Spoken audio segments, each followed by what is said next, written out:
world was young, the mountains green, no stain yet on the moon was seen. Then with a crash came a great ringing shout. Ra, boom, ra. 3 rings for the elven kings under the sky, 7 for the dwarf lords in their halls of stone, 9 for mortal men doomed to die, 1 for the dark lord on his dark throne in the land of Mordor where the shadows lie.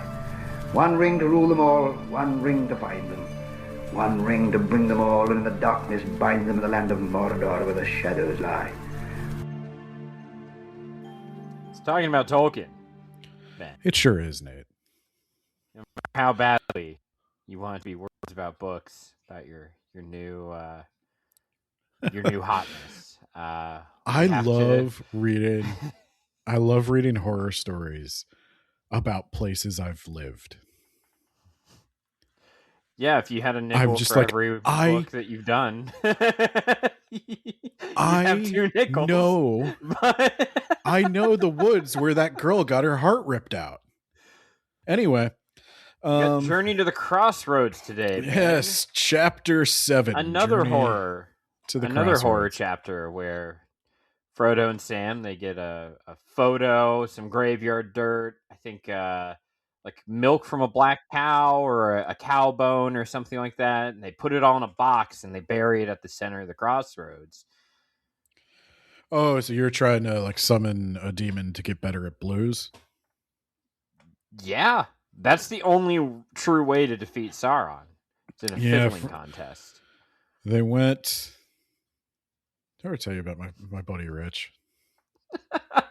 I don't know if I'm going to leave this in the episode, but you just mentioned it. I was like... This isn't the guy who tried to breathe underwater, right? This is the guy who tried to breathe underwater. Okay. So Rich, no, is seriously one of the best people I've ever worked with. Really smart guy, but just doesn't... like he's got an amazing analytical mind. He just... like the school system failed him. He just doesn't have a lot of knowledge. He was from the deep South. Never met a white person until he turned like 16. Like he's and so we were talking one day and like it came like blues came up because I like blues. I like playing the guitar, and his grandmother likes blues. He's like, I can't, it's too boring. He's like, I can't get into it. And we started talking about like somehow we got talking about weird music, urban legends. And I told him about Robert Johnson in the Crossroads, how he, supposedly sold his soul to the devil. And then his music after that, he was really shitty at the guitar, sells his soul at the Crossroads, comes back a year later, blows everyone away. But his music is all about like selling his soul at the Crossroads and hellhounds on his trail, and then he dies not too long after that. Like that part actually happened. And I was telling Richard about that. He's like, you're making this up. And I was like, I pull up the Wikipedia article, and he's looking at the Wikipedia article and he goes, Robert Johnson's black? I'm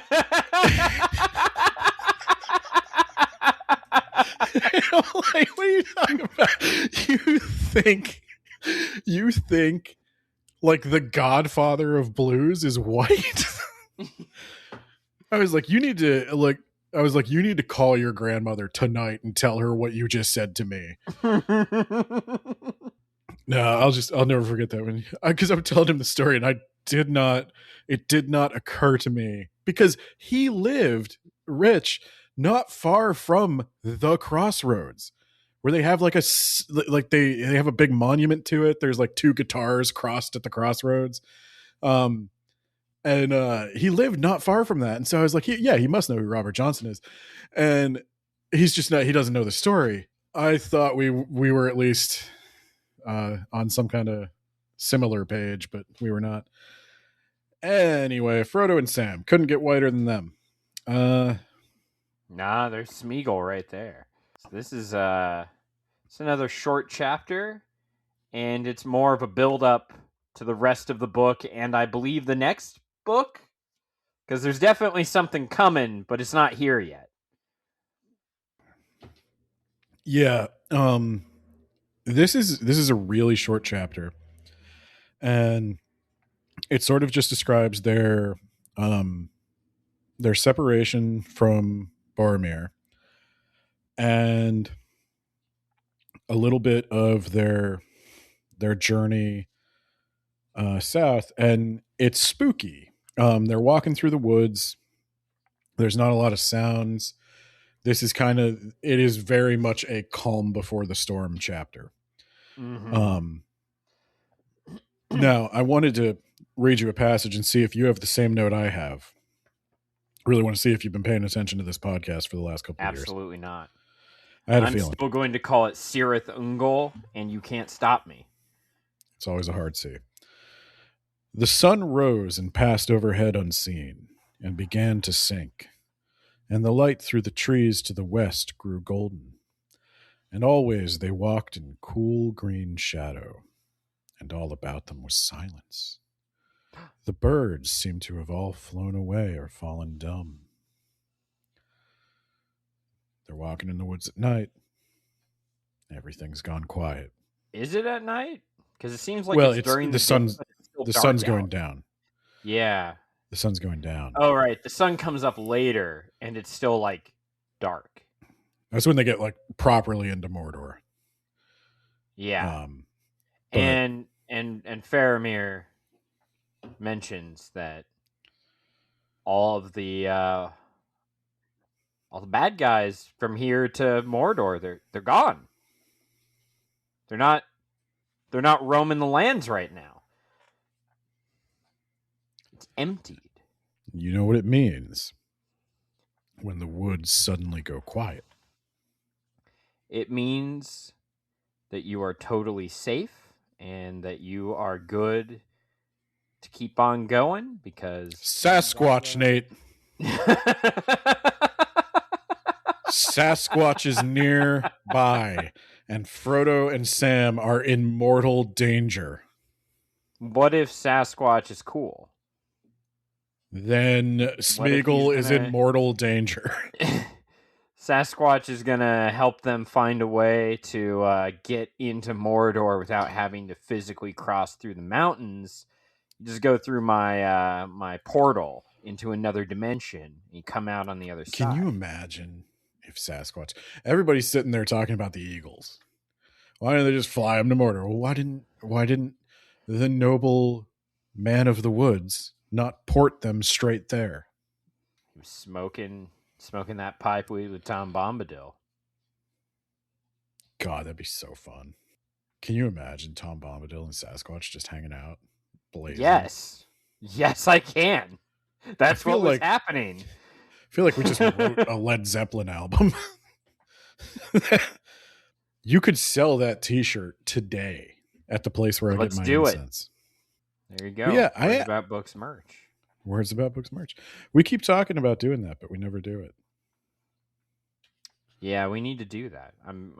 It's time. But yeah, the woods have gone silent. All the baddies are gone. We're gonna be safe forever. We're free to just walk right into Mordor. Boromir was wrong in the movie. One does simply just walk right into Mordor. Yeah. That is, ultimately that is what happens. Fortunately, he never said that in the book. Yeah. But I know Gollum keeps popping off at night. Nobody knows where he's going. They hear... Frodo doesn't grill him. They hear... Frodo doesn't give a shit. Yeah, I was going to say, I think Frodo's done. Like, whatever. Yeah. He's obviously off plotting to kill us or something. That's all he's been doing. They hear, on one of these nights, they hear the sounds of thunder or perhaps drums. Just a lot of loud noises moving through the land. That's probably okay. Sam says it'd be nice for Gollum to, maybe finally pull his weight around here. Maybe finally do some of this work he's been telling us he's going to do. And Sam says, I think you forget the whole, you remember when we went through the marshes and we had no idea what we were doing and he guided us perfectly? Sam, Gollum's doing the thing we want him to do. You just don't like him. True. And counterpoint, fuck that guy. Am I right? And Peter Jackson makes a lot of this simple disagreement. Yeah, and then Frodo's like, "Sorry, Sam, but we can't be friends or lovers. You You ate all don't the mean Limbus that. bread." You don't mean it. I remember getting agitated in the theater. I remember being real annoyed, like, God, just So hurry up and our get it over with already. we have a mutual friend named Jason, and I saw Return of the King in theaters for the first time with our mutual friend Jason. And I, you know how in The Lord of the Rings, Peter Jackson does a lot of slow motion. And a lot of the time, I don't know if other people had this, but you're kind of wishing he wouldn't so much. I remember the slow motion when the warg attacks Aragorn. I forgot a warg attacked Aragorn because it's not in the book. He goes off a cliff and then he is like, "Oh my God, he's dead!" But then he comes back. No, okay. So that's not where I got into trouble. Where I got into trouble was at the end when Frodo's like, Gandalf, and everybody's like. And I was like, am I fucking stoned? And like during that whole scene, I lost it. I was laughing so hard. People were staring. People were telling me to shut up in the theater. I was ruining the movie for them. And Jason was like, dude, you gotta shut up. They're gonna kick us out. And I could not stop laughing. And he started elbowing me to get me to stop laughing. And I was laughing so hard at this point that I couldn't even like defend myself.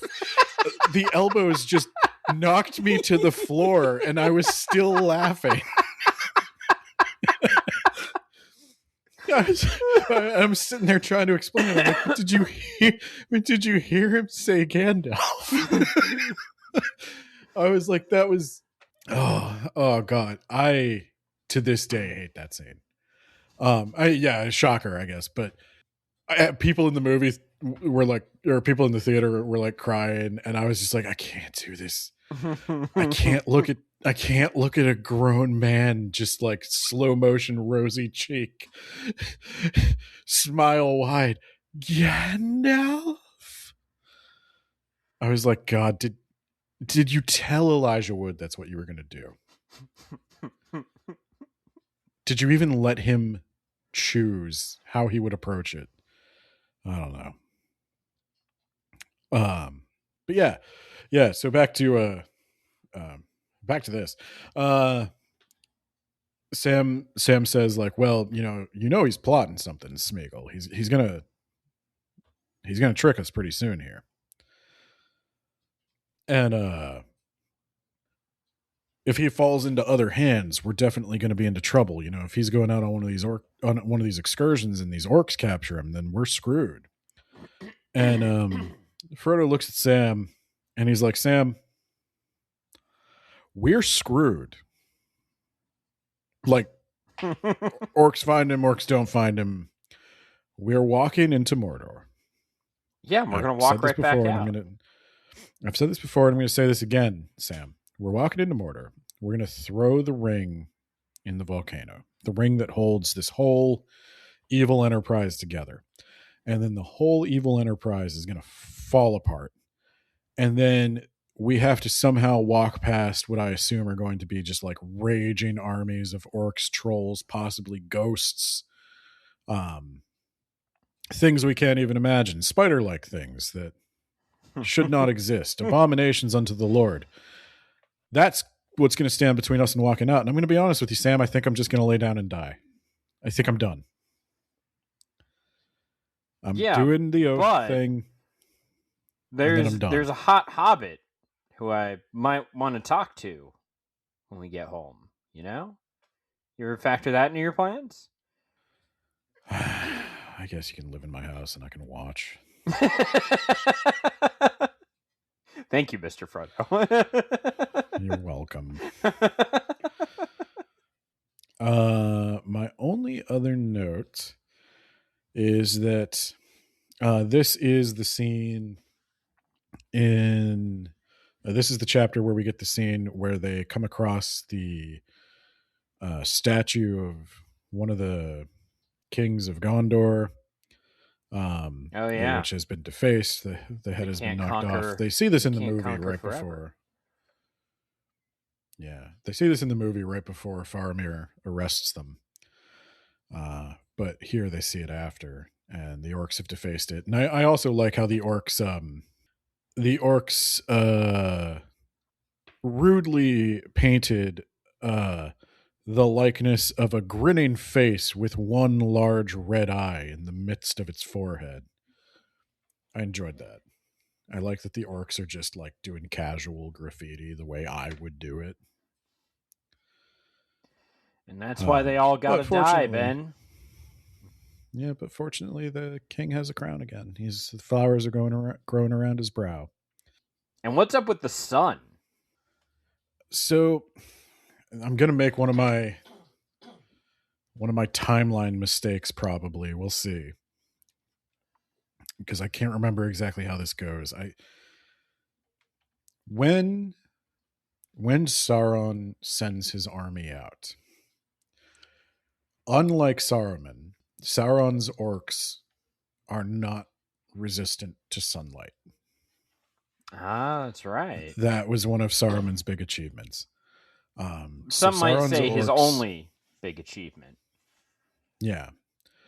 So Sauron's orcs are still sensitive to sunlight. They don't do well under it. So he sends with his army a cloud that obscures the sun so that they can march and fight during the day, because they're in for a long siege of Gondor. It's going to take more than one day to bring this city down.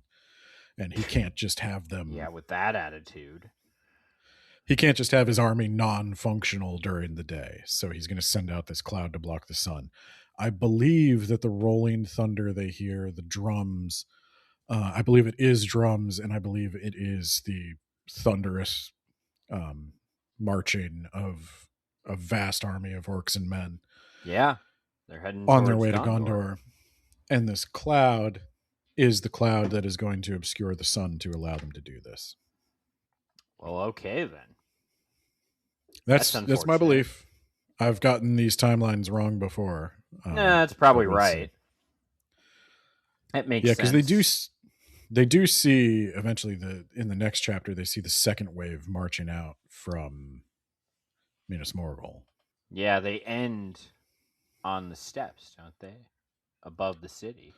I don't think they've made it all the way into Minas Morgul. Oh, yeah, no, you're right. You're right. That would be Yeah. next chapter, which is it's named after the stairs, so that makes sense. Yeah, no, this really is just a break in the action. We got a lot of lore dropped on us with Faramir, and this is sort of getting away from Faramir, resetting the dynamic between Frodo, Sam, and Gollum before we move into what is ultimately going to be Gollum's betrayal.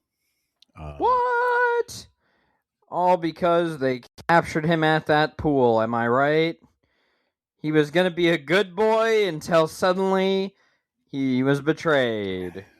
Yeah, they neglect to mention in the movie that Gollum spent some time as a Shelob worshiper and I'm sorry? made sacrifices unto her. I'm sorry?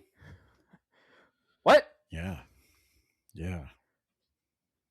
So that's why Shelob doesn't just murder him. Yeah, that's how he got through here in the past. How does one even approach Shelob and go like, hey, how about instead of I killing imagine me?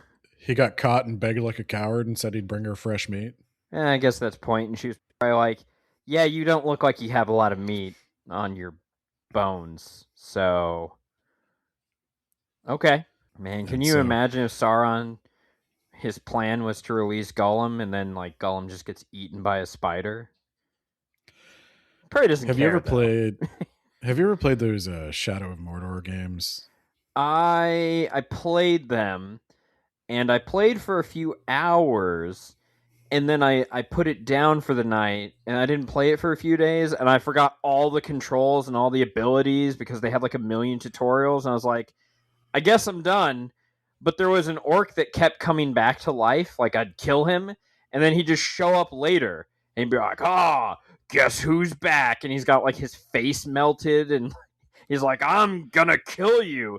There was one time he did that, and he immediately exploded. I didn't even kill him that time. I don't know what happened to him. But he's like, I'm back from the dead, and he exploded. And I saw him like 7 times. But yeah, anyway, what about the Shadow of Mordor games? We have some time at the end of this episode. Like this is way too short, so we're just gonna have some fun with the end of this episode. So the reason I mentioned those games is because there's a I think in the second one, Shelob can transform herself into a hot chick and talk to you. Oh, good. That's what I think. That was really what was missing from Shelob. So there's a famous like copy pasta that goes that talks about hot Shelob, and it goes, it's Tolkien talking, and he says, Christopher, my son, did I ever tell you the full story of Shelob? You know, the monstrous spider descended from the vile Ungoliant, which I used to read aloud of in our Oxford meetings of the Inklings.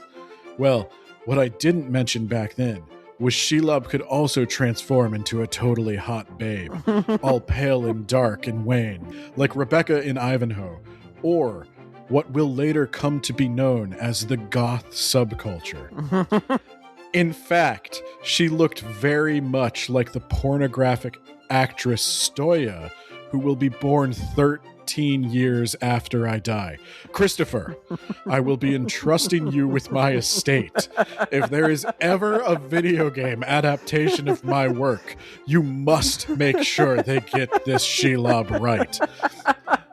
Make sure she is what the Anglo-Saxons would have called a heather ekge.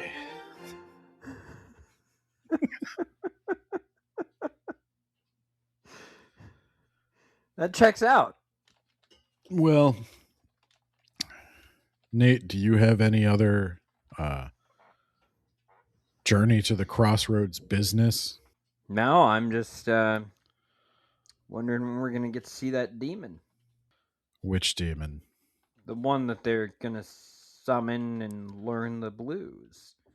Oh, we're including the Robert Johnson thing, so I have to leave that story. Yeah. Yeah. If you didn't leave that, it would be like a 10-minute episode. Yeah, this is there's really it's one of those like conversations on the journey episodes. Boy, I don't know if I have any other stories about friends. What about you? Do you have friends? Nope. This is originally how long I thought each of these episodes was going to be. And then the other ones just kept going. I thought, oh, it'll be a quick 30-minute mini podcast. We'll talk about a chapter. That'll be it. And then often it is longer than the main podcast. One chapter of this book. Oh, you thought like every episode, not just the last couple. You thought every episode. I thought talking about Tolkien was going to be a 30 to 45-minute podcast. You are a fool. A fool of a took. The road goes ever on and on, down from the door where it began. Now far ahead the road is gone, and I must follow it, if I can, pursuing it with eager feet until it joins some larger way, where many paths and errands meet. And whither then, I cannot say.